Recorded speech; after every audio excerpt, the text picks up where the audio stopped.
नमस्कार आदाब, मैं हूं राव अकरम और आप देख रहे हैं मेरा हिंदी यूट्यूब चैनल। साथियों, अगर आप लोग इस यूट्यूब चैनल पर पहली बार आए हैं तो कृपया चैनल को सब्सक्राइब कर लें। आज की इस वीडियो का टॉपिक है कि भारत में प्रतिकूल कब्जा साबित करने के लिए किन किन दस्तावेज़ों की आवश्यकता होती है। और आज की इस वीडियो में हम विस्तार से जानेंगे कि ऐसे कौन से दस्तावेज हैं जिनके आधार पर आप कब्जा साबित कर सकते हैं, प्रतिकूल कब्जा। और मैंने बहुत सी वीडियो में बताया है कि कब्जा करना बहुत आसान होता है, लेकिन कब्जे को साबित करना बहुत कठिन होता है। कुछ लोगों के पास ऐसी भूमि है जो सरकारी भूमि है या फिर किसी की निजी भूमि है और उनके बाप दादाओं ने उस पर 100 साल से कब्जा कर रखा है। और कब्जे भी दो प्रकार के होते हैं, अस्थाई कब्जा और एक अस्थाई कब्जा है। अस्थाई कब्जा अगर आपका वहाँ पर है, और आज इस वीडियो के अंदर जो दस्तावेज मैं बता रहा हूँ वे आपके पास है, तो वहाँ पर आपको उस भूमि के ऊपर मालिकाना हक मिल जाएगा, यानी कि वो भूमि आपकी हो जाएगी। अगर ये दस्तावेज आपके पास नहीं है तो समझ लीजिए कि आपका उस भूमि पर किसी प्रकार का कोई कब्जा नहीं है और आपको कभी भी उस भूमि के ऊपर से यानी कि हटाया जा सकता है। तो आइए आज की इस वीडियो में इसी पर ही चर्चा करेंगे, सुप्रीम कोर्ट का नया कानून 2024, और इससे हम जानकारी करेंगे कि अगर आपके पास इस प्रकार का कब्जा है तो कैसे साबित करेंगे। अगर आप इस YouTube चैनल को ज्वाइन करना चाहते हैं तो ज्वाइन भी कर लें, क्योंकि मैं इस YouTube चैनल के ऊपर भूमि से संबंधित, अन्य मामलों से संबंधित, कृषि यंत्र से संबंधित और अच्छी जानकारियों से संबंधित वीडियो बनाता रहता हूं। वीडियो को लाइक ज़रूर करें और चैनल को सब्सक्राइब करें। तो आइए वीडियो के अंदर जानते हैं कि भारत में प्रतिकूल कब्जा साबित करने के लिए किन किन दस्तावेजों की आवश्यकता होती है। जैसे कि मैंने पहली वीडियो में भी बताया है कि कब्जे दो प्रकार के होते हैं और गांव के अंदर अक्सर कर लोग कब्जे वाली भूमि के ऊपर ही अपना आवास आशियाना बनाते हैं।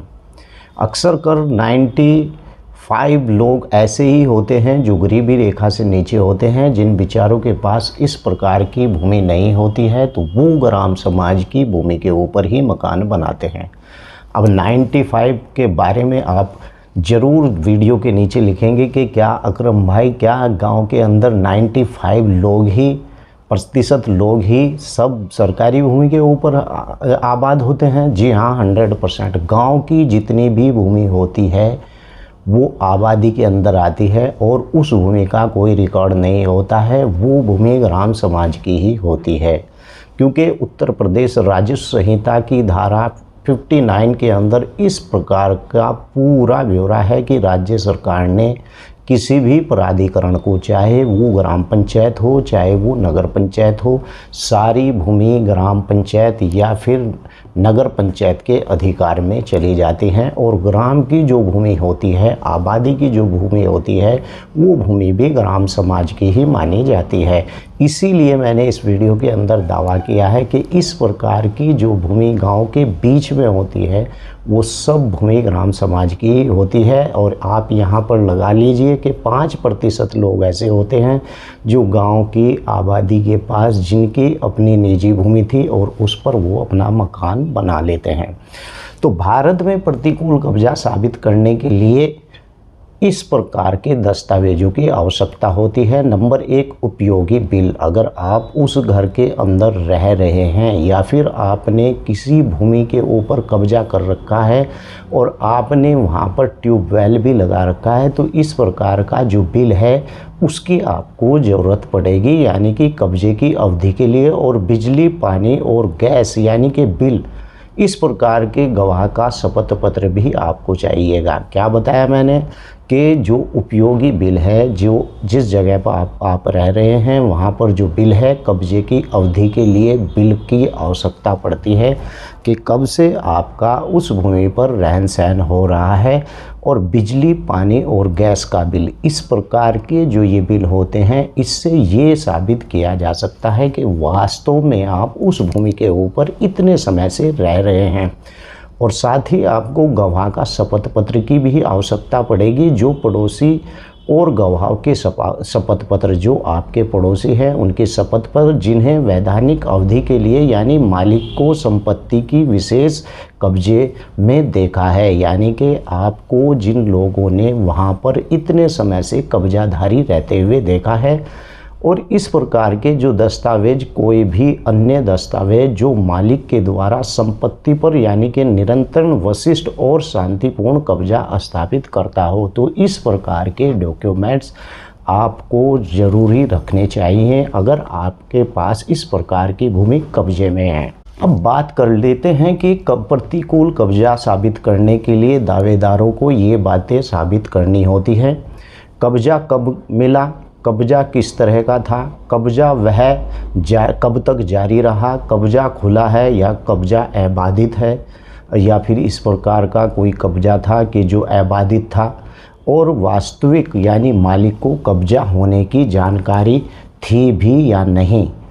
प्रतिकूल कब्जे के दावे को रोकने के लिए कई राज्यों में अतिक्रमण नहीं का संकेत अपर्याप्त यानी नहीं मिल जाता है, और हालांकि यानी कि अतिक्रमणकर्ता को संपत्ति किराए पर देने की पेशकश की जा सकती है, यानी कि उचित किराए से जो समझौते के साथ यानी अतिक्रमणकारी जो होता है उसके प्रतिकूल कब्जे का दावा नहीं कर सकता है। अगर किसी व्यक्ति ने कोई अपनी भूमि या मकान मालिक को एग्रीमेंट लिखकर उसे दे रखा है और वो समझता है कि 20 साल या 30 साल गुजर गए हैं, तो इस प्रकार का जो एग्रीमेंट टाइप किसी व्यक्ति को अगर किराए पर दे रखा है तो वो व्यक्ति उस भूमि के ऊपर यानी कब्जा साबित होने का दावा नहीं कर सकता है।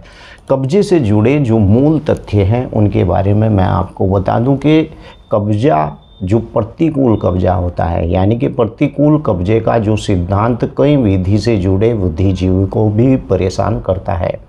यानी कि सुप्रीम कोर्ट ने कहा है कि किराएदार अपने मकान मालिकों के खिलाफ यानी प्रतिकूल कब्जे का दावा नहीं कर सकता है, और साथ ही अगर सरकार की संपत्ति पर 30 साल से ज़्यादा समय कब्जा है तो यानी कि जो मालिक होता है प्रतिकूल कब्जे के आधार पर उस पर दावा कर सकता है। तो इस प्रकार के जो दस्तावेज आपके पास होते हैं, इस प्रकार के दस्तावेजों से ही आप कब्जे को साबित कर सकते हैं और इसी प्रकार का कब्जा आप साबित कर सकते हैं। मैंने बहुत सी वीडियो के अंदर इस बात को तो बताया है कि कब्जा अगर आपको साबित करना है तो 12 वर्ष का समय लगेगा, अगर कब्जा सरकारी भूमि पर है तो 30 वर्ष का समय लगेगा। तो मैंने इस बात को पहली बार इस वीडियो के अंदर बताया है कि कब्जे को साबित करने के लिए आपको किस किस दस्तावेज की आवश्यकता पड़ती है। वीडियो कैसी लगी है, वीडियो को लाइक ज़रूर करें और चैनल को सब्सक्राइब करें, और इस वीडियो को अपने दोस्तों के साथ शेयर करें, व्हाट्सएप पर शेयर करें, फेसबुक पर शेयर करें। आपका कोई सवाल है तो वीडियो के नीचे लिखें, मैं उस पर भी जवाब दे दूंगा, या आपका कोई इसी प्रकार का कोई टॉपिक है तो मैं उस पर भी वीडियो बना दूंगा। तो अगली बार फिर जल्दी मिलता हूं। जय हिंद, जय भारत, खुदा हाफिज।